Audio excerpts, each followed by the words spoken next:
Good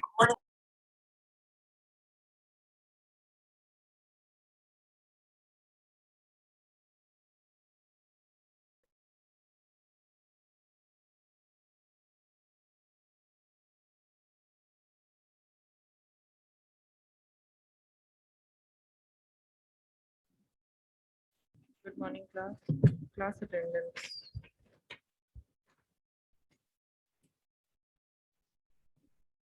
Roll number 1, 2, 3.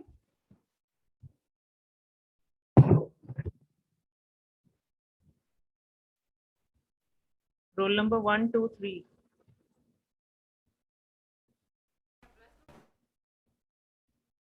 Am I audible? Present, ma'am. Yes, ma'am. Roll number 4, 5, 8. 9, 10, 11. 508, ma'am. Okay, Ma'am, 504 and 505 present. ठीक है. Ma'am, 511 present. ठीक है. 16, 18, 19. 510 be present. 7, ma'am. 16 present, ma'am. ठीक है. 10 भी हो गया. 16 भी हो गया. 18, 19, 21. 21 present, ma'am. 22, 23, 25. Ma'am, 523 present.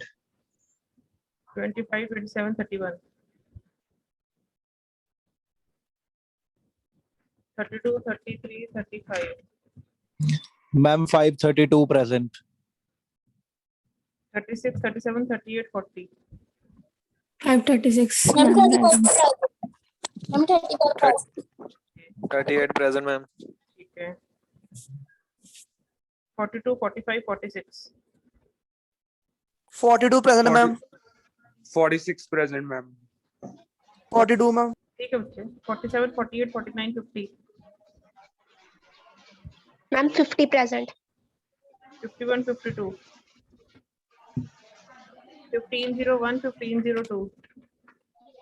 1501 present, ma'am. ठीक है. 3, 4, 5. Ma'am, 5 present. 7, 14, 18. Ma'am, 3 present. 7, 14, 18, 19, 20, 21. Ma'am, 22. 14. Okay. और कोई रहता Ma'am, है? 15, 20. 5, 12. अंशुल माननी. That's it. और किसी की अटेंडेंस नहीं रहती? Ma'am, 551. और कोई?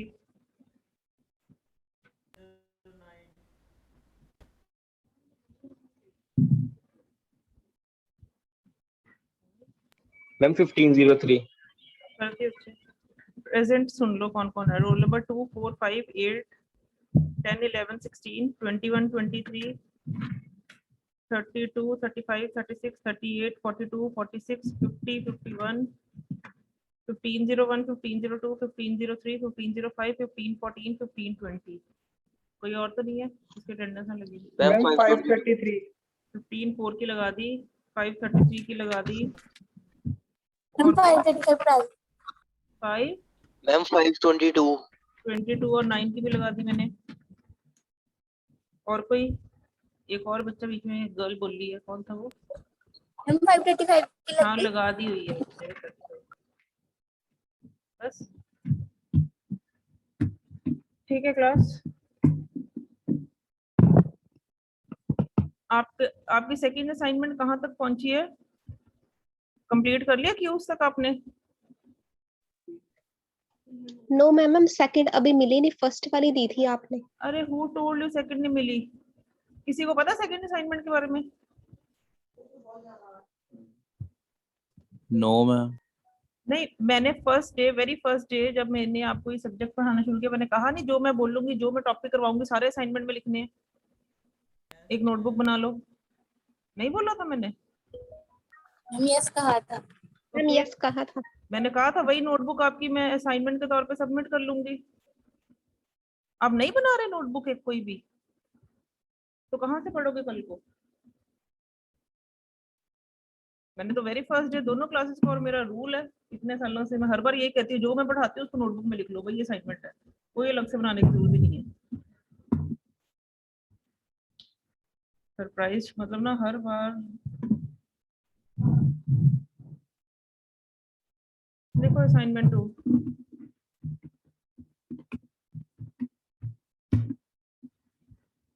क्वेश्चन 1 फर्स्ट असाइनमेंट में आपने इंसर्शन डिलीशन तक लिख लिया था एरेज की, क्योंकि फर्स्ट सेमेस्टर तक हो गई थी वो चीज। वो एल्गोरिथम्स लिख लिए हुए हैं कि नहीं? बोलो बच्चे, फर्स्ट असाइनमेंट कहाँ तक की हुई है आपने?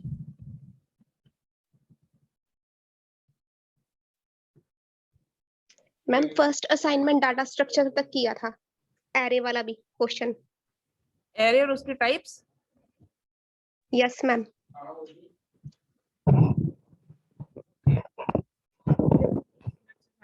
जिसने बनाई हुई है, जिसने नोटबुक कोई मेंटेन कर रहा है, मुझे वही सबमिट करवा देना, ठीक है? चाहे उसमें एक्स्ट्रा टॉपिक्स है, अब मैं असाइनमेंट में कम दूंगी। जिन्होंने नहीं बनाई उनके लिए कम कर रही हूँ, जिसने नोटबुक बनाई वो पूरी की पूरी नोटबुक सबमिट कर दे मुझे, वही असाइनमेंट में कंसिडर करूंगी उसकी।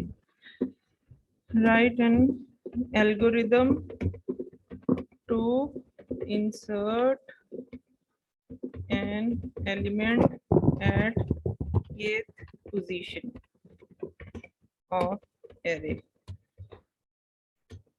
The same question 2 is for deletion.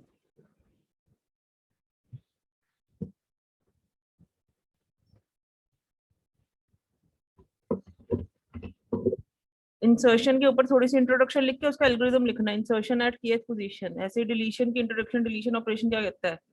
To remove an element from a data structure. Question 3 would B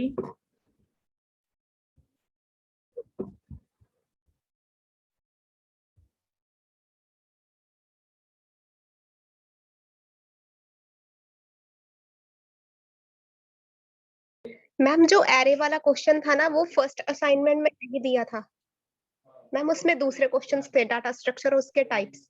बच्चे वही मैं पूछ रही हूँ, फर्स्ट असाइनमेंट कहाँ तक गई थी? ये इंसर्शन डिलीशन करवा दी मैंने kth पोजीशन वाली? Ma'am no ma'am, first assignment में ये नहीं मिली थी, वैसे आपने करवाई थी।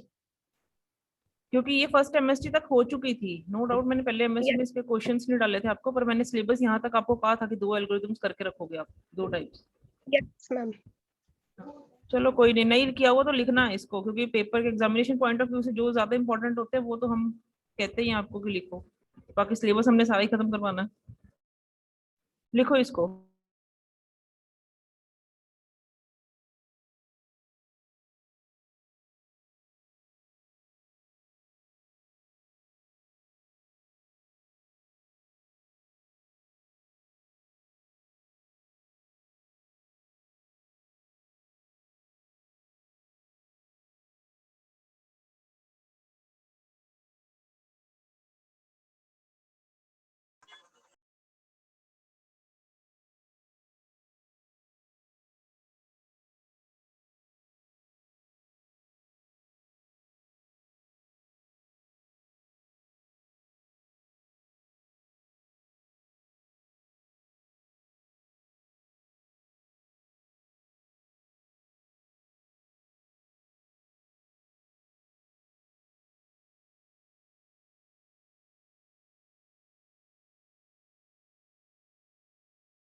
हाँ जी क्लास, ठीक है। These 9 questions you people need to submit to me. कब तक करोगे? वैसे तो ये आपका सिलेबस का पार्ट ही है सारा, क्योंकि सारा मैंने आपको डालना है। MST2 में।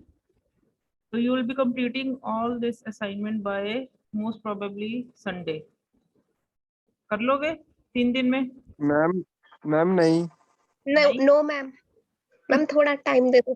कितना टाइम चाहिए बोल लो चलो। मैम एक हफ्ता दे दो एक। ठीक है, नेक्स्ट वेडनेसडे। मैम मैं अटेंडेंस के बाद रख लो। Next Thursday. मैं Okay, इसलिए ma'am. कह रही थी क्योंकि यही आपका सिलेबस है, जो पढ़ोगे उसको एक बार लिख के देख लेना और असाइनमेंट बन जाएगी इसी बहाने आपकी। पढ़ना नहीं है तुम लोगों ने? मैम मैं तो उस पॉइंट ऑफ व्यू से कह रही हूँ, तुमने थर्सडे नेक्स्ट सबमिट करवानी, नेक्स्ट फ्राइडे सबमिट करवानी, तुम्हारी मर्जी। मैं नेक्स्ट फ्राइडे तक का टाइम दे रही हूँ, बट द थिंग इज जिसको करनी है पहले सबमिट करनी है पहले कर सकता है, ये रिवीजन हो जाएगी एक तरह से आपकी। कोई भी ऐसा नहीं है जो क्लास में साइड बाय साइड नोटबुक बना रहा है। I am very surprised. Ma'am नहीं मैम, नोटबुक वैसे बनाई थी जो पिछले 3-4 दिनों के टॉपिक्स वो नहीं नोट किए थे, जो अपने स्लाइड्स बनाई थी। हाँ तो वो लिख लो। नोटबुक वैसे बना ही रहे हो, एल्गोरिथम्स की नहीं बना रहे कि बुक में से पढ़ रहे हो टोटली? तो मैम मैं उसकी नोटबुक तो बनाई है, बस वो स्लाइड्स वाले वो नहीं लिखे। हाँ तो वही नोटबुक आप सबमिट कर दो रेंसी मुझे। Okay ma'am. मुझे कोई दिक्कत नहीं, जहाँ पे इंसर्शन का टॉपिक लिखा आपने उसके ऊपर ये क्वेश्चन लगा दो, सारी वैसे सबमिट कर दो, मुझे कोई दिक्कत नहीं है। जिसके पास नोटबुक है ऑलरेडी, जो साइड बाय साइड मेंटेन कर रहा है नोटबुक, मुझे वो सबमिट कर दो। वो नहीं करेगा ये असाइनमेंट, उसी को असाइनमेंट 2 का नाम दे दो, ठीक है? जो मिसिंग है वो लिख लो, क्योंकि ये सारे एग्जामिनेशन पॉइंट ऑफ व्यू से इंपॉर्टेंट होते हैं क्वेश्चंस, तो हम ये एक्सपेक्ट करते हैं कि आप लोग इसको करो, एक बार गो थ्रू जरूर करो। मैम इसमें से ये बता दो कि जैसे जो 5 मार्क्स के और 10 मार्क्स के और अकॉर्डिंग पेपर में इम्पोर्टेंट है। क्वेश्चन 3, क्वेश्चन 4 सिर्फ 10 मार्क्स में आते हैं, और क्वेश्चन 5 सॉरी क्वेश्चन 3, 4, 5 10 मार्क्स के, बाकी सारे 5 मार्क्स के हैं। बबल सॉर्ट, सिलेक्शन और बाइनरी सर्च ये 10 मार्क्स में आते हैं आपको, ठीक है? क्योंकि इसमें Yes, आपको एक एग्जांपल कवर करनी होती है। जो आपका इंसर्शन एट kth पोजीशन है ना, उसमें आपको कोई एग्जांपल नहीं कवर करनी, just need to write the insertion, basic insertion की डिटेल देनी कि इंसर्शन क्या कहता है, to add a new element. If the existing set of element contain n elements, then after insertion the set would contain n+1 elements. तो ये एक छोटी सी कहानी सी लिखनी है इंसर्शन ऑपरेशन के ऊपर, उसके बाद इंसर्शन एट kth पोजीशन करके दिखा देना एल्गोरिथम के फॉर्म में।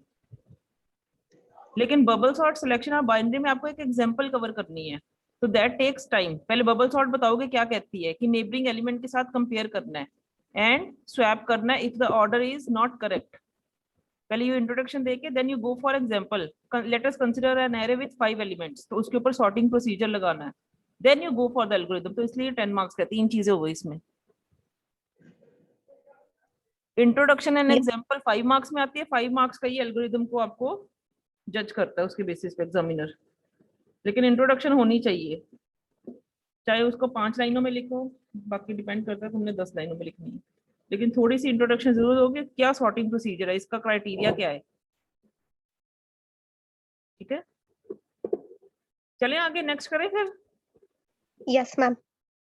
ये याद रखना कि जितने क्वेश्चंस आज मैंने 9 किए हैं, कहा है इसको असाइनमेंट में इसीलिए कह रही हूँ टाइमली कर लेना, क्योंकि ये आपके एमएसटी भी इसी में से ही आएगा ज्यादातर। शॉर्ट एंड कर सकती हूँ, पूरा का पूरा सेम क्वेश्चन भी डाल सकती हूँ, लेकिन मैक्सिमम एमएसटी इसमें से ही होगा। चलो मैं अटेंडेंस ला दी हूँ। बच्चे मैंने ना ग्रुप च चैट बॉक्स से लिख दिया करो, या ग्रुप च लिख दिया करो, सॉरी। अभी Okay, मैं ma'am. नेक्स्ट काम करूँ। नेक्स्ट हमारा टॉपिक है रिकर्शन। आई होप तुम लोगों ने रिकर्शन की होगी पिछले साल सी में। क्या होती है रिकर्शन? ये स्टैक्स का लास्ट टॉपिक है। मेक श्योर मैंने आपको ना स्टैक में वो इनफिक्स टू पोस्टफिक्स वाले क्वेश्चंस नहीं दिए, और मैंने आपको पहले भी बोला है कि वो क्वेश्चंस पेपर में नहीं आते। Write an algorithm to convert infix to postfix, ये पेपर में कभी नहीं आया सेपरेटली, पर पार्ट है इसलिए हमने आपको करवा दिया, सिलेबस का पार्ट है ये। Is that clear? इसीलिए मैंने असाइनमेंट में भी वो नहीं डाला। Getting my point? अगर तुम लोग को स्किप करना है वो स्किप कर सकते हो, जिनको कमांड चाहिए सब्जेक्ट में वो जरूर करें, जिनको सिर्फ क्लियर करना सब्जेक्ट तो वो स्किप कर दो इस टॉपिक को। हाँ जी, रिकर्शन आपने सी में किया था, क्या होती है recursion? Anyone? Ma'am repetition of हाँ। कोई चीज मतलब अपने आप को खुद में बुलाना, मतलब एक फंक्शन जब खुद के ऊपर कॉलिंग करता है नंबर ऑफ टाइम्स, जब तक कंडीशन उसकी बेस कंडीशन वो मीट नहीं कर जाता, तब तक उस प्रोसेस को क्या कहते हैं, रिकर्शन। ठीक है। सम कंप्यूटर लैंग्वेजेस, या हम कहेंगे maximum of the languages allow a module or a function to call itself. When a module or a function calls itself, अपने आप को बुलाता है, जैसे ऐड फंक्शन बनाया, सम फंक्शन बनाया, सम के अंदर फिर सम लिख दिया, तो उसको बोलेंगे रिकर्शन। फंक्शन के अंदर फंक्शन को लिख देना। ठीक है। This technique is known as recursion. In recursion, a function alpha either call itself directly or calls a function b that in turn calls to original function a। या तो वो डायरेक्टली अपने आप को कॉल करेगा या किसी और फंक्शन की हेल्प से उसको इनडायरेक्टली कॉल करेगा, बट कॉल तो वो हो रहा है ओरिजिनल फंक्शन अल्फा, तो इसलिए हम कहते हैं इस प्रोसेस को रिकर्शन। क्योंकि अल्फा को डायरेक्टली कॉल कर लो या थ्रू बीटा उसको अल्फा को कॉल कर लो, तो भी हम कहेंगे रिकर्शन ही है। डायरेक्ट और इनडायरेक्ट कॉलिंग होती है उसमें। जैसे हम ये कहते हैं let this be a function, let fn is a function. If fn is a function, तो fn के अंदर वो दोबारा कॉल हुआ होगा, उसी के अंदर वो दोबारा कॉल हुआ। कहने का मतलब जब fn कॉल होता है तो सबसे पहले स्टैक में fn जाता है, देन उसका लोअर वैल्यू जाती है, देन उसके साथ उसकी लोअर वैल्यू जाती है, and so on till let it be f1 पे उसने स्टॉप करना था। फंक्शन 1 पे उसका बेस वैल्यू दिया है कि when n becomes 1 the function will stop या इट विल रिटर्न 1, तो function 1 would be the last value f of 1। तो स्टैक का काम क्या होता है, LIFO last in first out. तो सबसे पहले f ऑफ 1 की वैल्यू जो कि बेस कंडीशन हम लिखते हैं ना 1, जैसे आपने फैक्टोरियल और फीबो में किया होगा, if n is equal to 1 return 1, क्योंकि factorial of 1 is 1। The same with the Fibo series you have done कि 0 1 से अगर Fibo series start कर रहे हो, you have to go for the Fibo series। तो if n is 0 तो return 0, if n is 1 return 1। तो वो केस बन जाता है कि बेस कंडीशन में जो भी आपने रिटर्न करवाना है वो हो गया कैलकुलेट, उसके बाद उसका नेक्स्ट एलिमेंट उस बेस के साथ वो कैलकुलेट हो जाता है, फिर next till the last record is achieved. तो ये स्टैक का ही प्रिंसिपल होता है, यानी कि रिकर्शन को कैलकुलेट करने के लिए we use the principle of stack itself, तभी ये स्टैक की एप्लीकेशन ही होगी एक तरह से। ठीक है, क्लियर है यहां तक?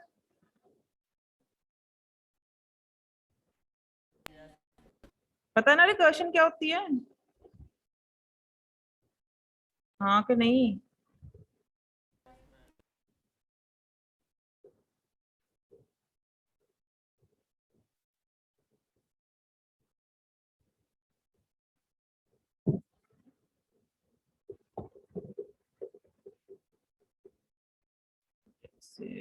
ये है फीबो सीरीज।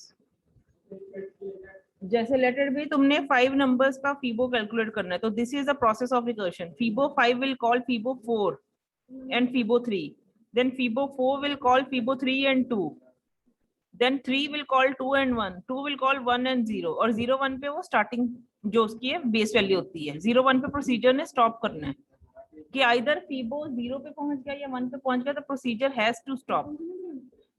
जैसे ये लिखा है if n is equal to 0 और n इक्वल टू 1। आप रिकॉल करो, अगर आपने सी में किया है कि नहीं रिकर्शन, पहले ये तो बताओ।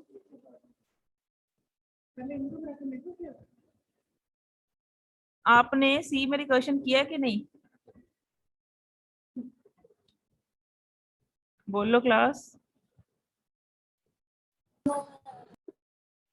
सी में रिकर्शन ही नहीं किया? Program, write a program to find factorial of a number using recursion, write a program to find. Ma'am करा है मैम करा है करा है, ये पार्ट है सी का। हाँ, वही जो आपने सी में किया वही ये रेपिटेशन करनी है, क्योंकि जो आपका सिलेबस का पार्ट है वो यही है, व्हाट इज रिकर्शन, और आपको सीधा क्वेश्चन आता है। रिकर्शन की डेफिनेशन आ सकती है आपको, ठीक है, शॉर्ट नोट फॉर्म में रिकर्शन के ऊपर लिख दो, और या कई बार डायरेक्ट क्वेश्चन आता है write a program to find factorial of a number using recursion. Program अगर आपको डायरेक्टली आएगा तो रिकर्शन के ऊपर आएगा, फैक्टोरियल फीबो सीरीज कैलकुलेट करनी आ सकती है, या addition of 2 matrices. Direct program ही आते हैं पेपर में, write a program to add 2 matrices using arrays। ठीक है, तो ये फीबो सीरीज में बेस कंडीशन एक होती है n इक्वल टू 0 और n इक्वल टू 1 पे, और रिकर्सिव फंक्शन क्या होता है कि दिस वन,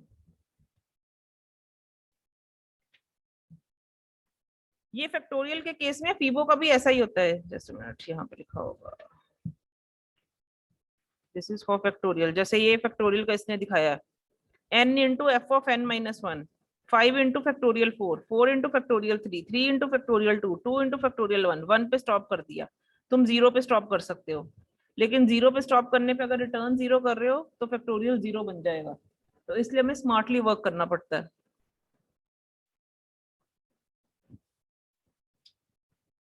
ठीक है,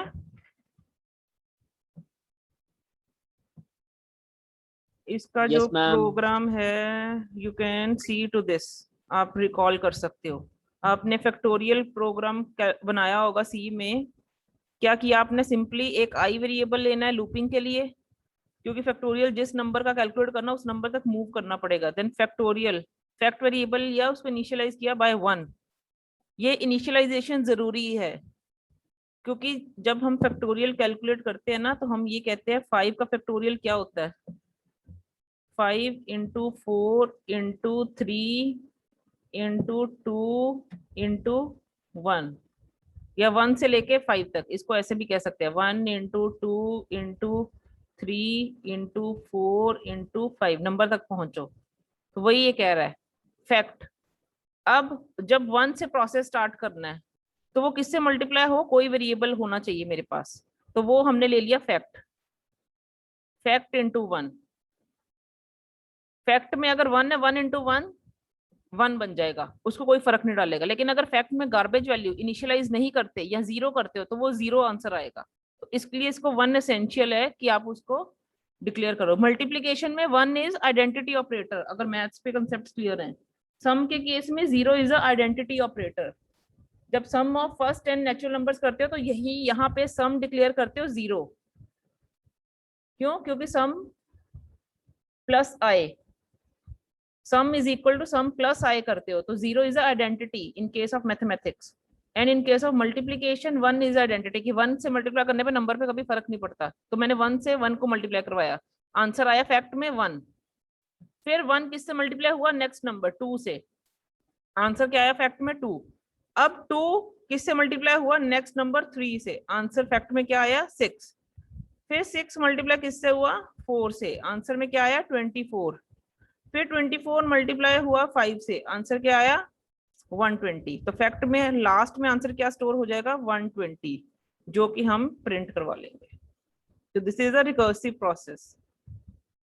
ये इसने डायरेक्टली किया है। रिकर्सिव के लिए तुमने इसको एक फंक्शन में डालना है, यही सेम कोड। ठीक है, ये तो फैक्टोरियल कैलकुलेट करने का मेथड है। पहले फैक्टोरियल तो पता तुम्हें होता क्या है, हाँ कि नहीं। ये देखो फैक्टोरियल यूजिंग ma'am, लूपिंग पता कर है। सकते हो, यूजिंग रिकर्शन कर सकते हो। वही वाले प्रोग्राम जो आपने सी में किया ना, वही रिपीट कर देना। यहाँ पे पूछे कम जाते हैं, रिकर्शन के ऊपर ही नोट फॉर्म आता है, पर फिर भी आपको करना है इसको।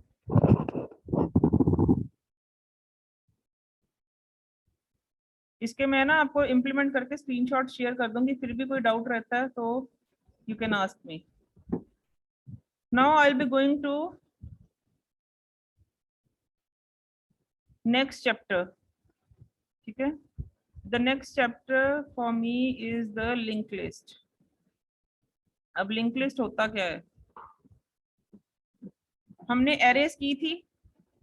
एरेज में प्रॉब्लम क्या थी, हम लिंक लिस्ट अब क्यों यूज कर रहे हैं, सबसे पहले बात है हमने एरे की। एरे क्या था, use to store linear data of similar types. Data elements को स्टोर करना in a linear manner, that is termed as array. पर प्रॉब्लम क्या थी कि जब हमने एरे का साइज बढ़ाना है या कम करना है, हमें कम एलिमेंट्स चाहिए, पर एरे का साइज तो फिक्स हो जाता है इनिशियली। अगर आपने एक एरे डिफाइन की इनिशियली ऑफ 50 एलिमेंट्स, तो वो फिक्स हो गया। अब तुम्हें 100 चाहिए थे तो वो तो 50 की स्पेस है, 50 से ऊपर तुम्हें देगा नहीं। अगर तुम्हें 20 चाहिए थे तो 30 वेस्ट हो रहे हैं। मतलब there is a wastage of memory every time, either in terms of shortage of memory or in terms of excess of memory you will be having with you। क्योंकि एरे का साइज फिक्स हो जाता है। This is one of the limitation जिसको link list overcome करती है, because we must know the upper limit of number of elements in advanced. ठीक है, also generally the allocated memory is equal to the upper limit irrespective of the usage. ज्यादा memory ही हमेशा कम ना पड़ जाए, इसी की नीड में हम ज्यादा मेमोरी रिजर्व करते हैं एरे के केस में, और वो वेस्टेजेस को ही हमें प्रॉम्प्ट करती है। ठीक है, नेक्स्ट प्रॉब्लम क्या थी एरे के केस में, जब आप इंसर्शन डिलीशन करते हो, it is very expensive because the new elements या the set of elements have to be shifted. The set of elements को हमने शिफ्ट किया था, insertion at kth position, deletion at kth position. एक set of elements जो k के बाद लाई कर रहे हैं उनकी शिफ्टिंग हुई थी, then only insertion and deletion operation can be executed. अब इतने एलिमेंट्स की मेमोरीज को रीसेट करना, चेंज करना इज वेरी डिफिकल्ट। ठीक है, तो हम ये कहते हैं कि इन दो वजह से, एक तो एरे के साइज की वजह से और एक शिफ्टिंग की वजह से, हम कहते हैं एरेज को यूसेज जो है दैट इज नॉट गुड। तो वील यूज लिंक लिस्ट। अब लिंक लिस्ट क्या है? लिंक लिस्ट क्या कहता है? लिंक लिस्ट कहता है मान लो तुम्हें आज कॉलेज में एक एडमिशन हुई है, एक बच्चा आया कि मैंने कॉलेज में एडमिशन लेनी है, उसको मेमोरी दे दी कंप्यूटर में। कल को दूसरा बच्चा आता है, उसको रैंडमली कहीं भी मेमोरी दे दो, उसका रिकॉर्ड भी सेव कर दो, लेकिन फर्स्ट वाले को बता दो कि सेकंड यहाँ पे है। अब नया बच्चा आता है, उसको कहीं भी मेमोरी दे दो, उस सेकंड वाले को बता दो कि थर्ड यहाँ पे है। ऐसे नेक्स्ट बच्चा फोर्थ आता है, उस फोर्थ वाले को बता दो, थर्ड वाले को बता दो कि फोर्थ यहाँ पे है, नेक्स्ट एंट्री यहाँ पे मिलेगी। इस तरीके से जहां भी रैंडम मेमोरी लोकेशंस उसको मिलती हैं अकॉर्डिंग टू नीड, इस डेटा स्ट्रक्चर को हम लिंक लिस्ट कहते हैं। जहां पे रैंडम मेमोरी लोकेशंस होती हैं, कोई फिक्स नहीं है, साथ साथ नहीं होंगी, कहीं भी हो सकती है, पहला कहीं भी हो सकता है, दूसरा उसके प्रीवियस मेमोरी भी हो सकता है, उसकी आगे वाली मेमोरी लोकेशन पे भी हो सकता है, लेकिन पहले वाले को पता होगा दूसरा कहाँ है, ऐसे दूसरे को पता होगा तीसरा कहाँ है, तीसरे को पता होगा चौथा कहाँ है, and so on the list continuous. तो इसलिए हम कहते हैं कि जब लिंक लिस्ट होती है, लिंक लिस्ट के केस में जो एलिमेंट है that is renamed as node. Element को हम नोड बोलते हैं।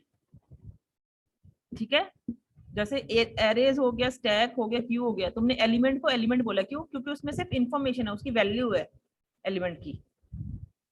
ए ऑफ 0 में क्या है? उसकी वैल्यू रिलेटेड भी ए है या 10 वैल्यू कुछ भी है, लेकिन यहाँ पे एलिमेंट्स को हम नोड बोलेंगे। क्यों? क्योंकि नोड में फर्दर दो पार्ट्स में होती है वैल्यूज। एक होता है नोड का फर्स्ट पार्ट, उसको बोलते हैं इन्फो, दूसरा होता है लिंक पार्ट। इन्फो पार्ट क्या होता है? जिसमें एलिमेंट इटसेल्फ होता है, जो वैल्यू तुम्हें चाहिए फर्स्ट एलिमेंट की, जैसे 15 वैल्यू चाहिए। और ये लिंक पार्ट क्या होता है? इसके पास इंफॉर्मेशन है कि नेक्स्ट नोड कहाँ है, एड्रेस। जैसे इस नोड का एड्रेस है लेट इट बी 1000, ये फर्स्ट नोड के लिए मैंने किया है।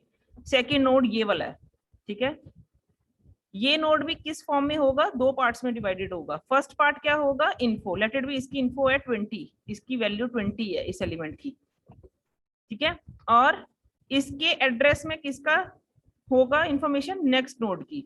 पर इसके लिंक पार्ट में तो इस नोड का एड्रेस है, लेट इट बी, इस नोड का एड्रेस है 2000, इसका 1000 था, इसका 2000 है।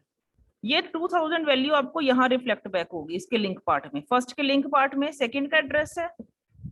अब ये थर्ड नोड, मान लो ये 3000 एड्रेस पे है,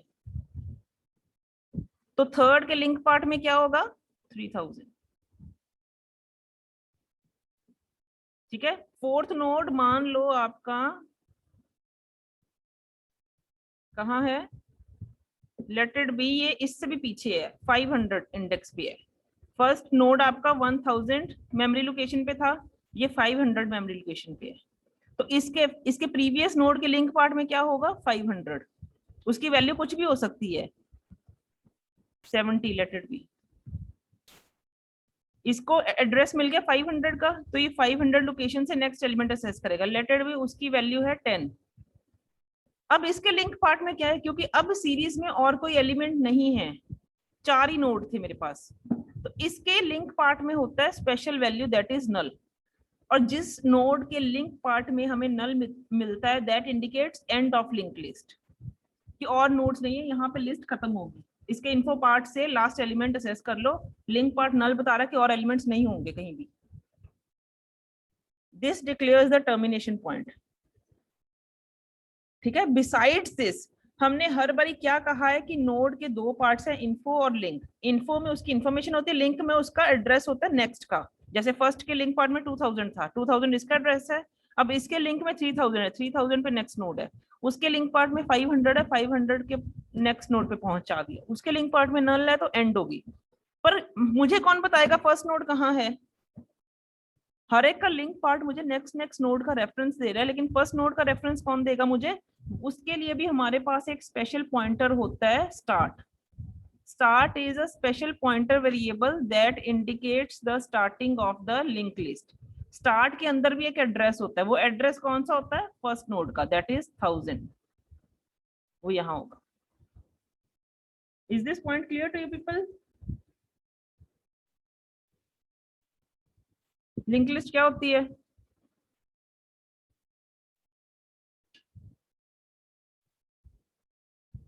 क्लियर है? Yes ma'am. समझ लगी? नोड का इन्फो और लिंक पार्ट। लिंक पार्ट आपने हमेशा इसके एड्रेस पे असेस रखना है। ये आपको बाद में जितने भी ऑपरेशंस आप लिंक लिस्ट पे एग्जीक्यूट करोगे उनके एड्रेसेस के बेस पे करोगे, एड्रेस अपडेट होंगे। अब इस केस में क्या होता है, आसानी क्या है, जैसे ये फर्स्ट नोड के पास ये इसका लिंक है, स्टार्ट के पास इसका एड्रेस है तो इसने इसके साथ इसका लिंक बना दिया। सेकंड नोड ने इसके साथ लिंक बना दिया क्योंकि उसके पास उसका एड्रेस है। थर्ड नोड ने इसके साथ लिंक बना लिया क्योंकि उसके पास इसका एड्रेस है। फोर्थ नोड ने इसके साथ लिंक बना लिया। अब क्या है, जो हमने इसकी एरे की डिसएडवांटेज बताई, साइज इज फिक्स। मुझे लिंक लिस्ट में प्रॉब्लम नहीं है, साइज फिक्स थोड़ा ना। जब नया एलिमेंट आता है मैं ऐड कर देती हूँ। मान लो इसके बाद एक नया एलिमेंट आता है, इसका एड्रेस है 6000, ठीक है। तो मैंने इसके नल पार्ट को अपडेट किसके साथ करना है? 6000 से, कि नेक्स्ट एलिमेंट एक और आ गया तो वो इसके साथ लिंक बना लेगा और उसके इन्फो पार्ट में उसकी वैल्यू हो जाएगी लेट इट बी 20 और उसके लिंक पार्ट में नल हो जाएगा कि नया एलिमेंट एंड में ऐड हो गया। मतलब एग्जिस्टिंग लिस्ट को कोई फर्क नहीं पड़ा। ऐसे मान लो अगर मैं कहती हूँ फर्स्ट और सेकंड के बीच में मैंने एक नया एलिमेंट डालना है, तब भी कोई दिक्कत नहीं। एक नया एलिमेंट लो, कहीं भी रैंडम मेमोरी लोकेशन उसको मिलती है, ठीक है। सिंपली क्या करो, इस लिंक को तोड़ के इसको इसके साथ लिंक कर दो, इसको इसके साथ लिंक कर दो। तो एनी चेंजेस, यानी कि कोई भी इंसर्शन या डिलीशन करनी है जो एरे के केस में शिफ्टिंग को लीड करती थी, shifting is required in case of array, जो लिंक लिस्ट में मुझे नहीं चाहिए। सिंपली लिंक अपडेट करोगे, जो जो जहां पे एलिमेंट्स पड़े हैं जिन मेमोरी लोकेशन पे वो वहीं पड़े रहेंगे, उनको कोई फर्क नहीं पड़ेगा। तो इंसर्शन डिलीशन बहुत आसानी से होती है, ठीक है। तो जो दो ड्रॉबैक्स हमने अभी स्टडी किए हैं for arrays and link list, for arrays वो लिंक लिस्ट ओवरकम करती है। Is this point clear? Yes ma'am. ठीक है, एक बार इसको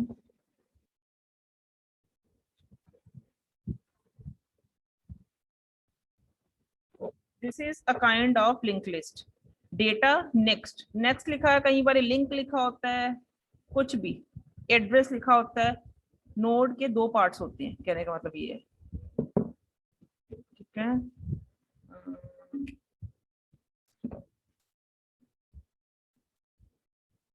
Linked list is a commonly used linear data structure which consists a group of nodes in sequence. है sequence linear value, क्योंकि पहले के पास दूसरे का एड्रेस होगा, दूसरे के पास तीसरे का एड्रेस होगा, तीसरे के पास चौथे का एड्रेस होगा, इस वे में असेस होते हैं, ठीक है। Each node holds its own data and the address of next node, hence forming a chain like structure.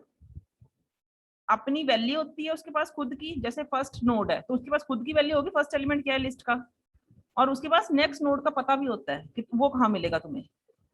Link list जो है ट्रीज और ग्राफ्स के लिए वेरी यूजफुल है, ठीक है। जैसे इस फॉर्म में डेटा और एड्रेस टू नेक्स्ट, वो नेक्स्ट पे पॉइंट करवा देगा तुम्हें। उसके पास अपना डेटा, एड्रेस किसका होगा, नेक्स्ट का। इस फॉर्म में सीक्वेंस चलता रहता है, ठीक है। एडवांटेज क्या है इसके, they are dynamic in nature which allocates a memory when required. जैसे जरूरत है मेमोरी ले लो, यानी कि एक नोड ले लो, एक एक करके नोड मिलते हैं, ये इकट्ठे नहीं, बल्क में कभी चीज नहीं मिलेगी लिंक लिस्ट के केस में। जब जरूरत है एक नोड ले लो, जहां पे चाहिए इंसर्ट करवा दो। Insertion and deletion operation can be easily implemented, ठीक है। Stacks and queues can be easily executed using link list भी, ये हम डेटा स्ट्रक्चर्स को इम्प्लीमेंट कर सकते हैं। हर डेटा स्ट्रक्चर को यूजिंग एरेज या यूजिंग लिंक लिस्ट हम इम्प्लीमेंट कर सकते हैं, क्योंकि एरे की डिफाइंड फॉर्म है। एरे में बस कंसेप्टिव मेमोरी लोकेशंस थी, लिंक लिस्ट में रैंडम मेमोरी लोकेशंस हैं। Link list reduces the access time, time कम लगता है इसमें एज कंपेयर टू एरेज, क्योंकि we have to move in a sequence. Next, अब इसके अगर हम कहेंगे इतने फायदे तो कुछ डिसएडवांटेज भी होंगे। डिसएडवांटेज क्या है, जो मैं एड्रेस ले रही हूँ हर बारी नोड में, मैं कह रही हूँ second part contains the link part और contains address to next node, तो उसके लिए एक्स्ट्रा मेमोरी भी तो चाहिए हर नोड के लिए, एक मेमोरी स्पेस यूज हो रही है एक्स्ट्रा। जहां पे सिंपली एलिमेंट हम इंसर्ट करते थे या स्टोर करते थे, वहां पे स्टोरेज के लिए एलिमेंट भी जा रहा है और उसका नेक्स्ट एलिमेंट का एड्रेस भी जा रहा है। ठीक है, अब no element can be accessed randomly, it has to be accessed sequentially, क्योंकि साथ साथ में तो पढ़े नहीं, मैंने सीधा प्रिंट A5 लिख सकती हूँ। अगर मैं सिंपली एरे के केस में लिखना चाहूँ प्रिंट %b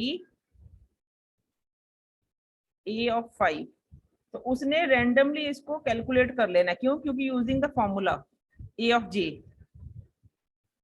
जो मैंने फॉर्मूला करवाया था ना, एनी एलिमेंट का एड्रेस कैलकुलेट करना, वो इससे कैलकुलेट करके उसको असेस डायरेक्टली कर सकता है। लेकिन लिंक लिस्ट के केस में ये नहीं होता, it has to move in a sequence. पहले नोड स्टार्ट नोड से हम फर्स्ट नोड पे पहुंचेंगे, फर्स्ट से सेकंड पे जाएंगे, सेकंड से थर्ड पे जाएंगे, थर्ड से फोर्थ पे, जो आपको चाहिए जिस नोड का डेटा तुम्हारी रिक्वायरमेंट के अकॉर्डिंगली सेट बैठता वहां पे रुक जाओ, तो सीक्वेंशियली होगा। रिवर्स ट्रैवर्सिंग इज डिफिकल्ट, लेकिन that is possible in case of double link list, जो इसकी टाइप है। लिंक लिस्ट की फर्दर टाइप्स हम करेंगे। सिंगल लिंक लिस्ट है,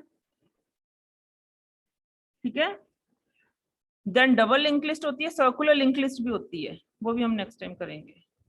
इसके बिसाइड्स इसकी एप्लीकेशंस पे जाएं, स्टैक्स पे, क्यूज पे, ग्राफ पे, सब पे ये,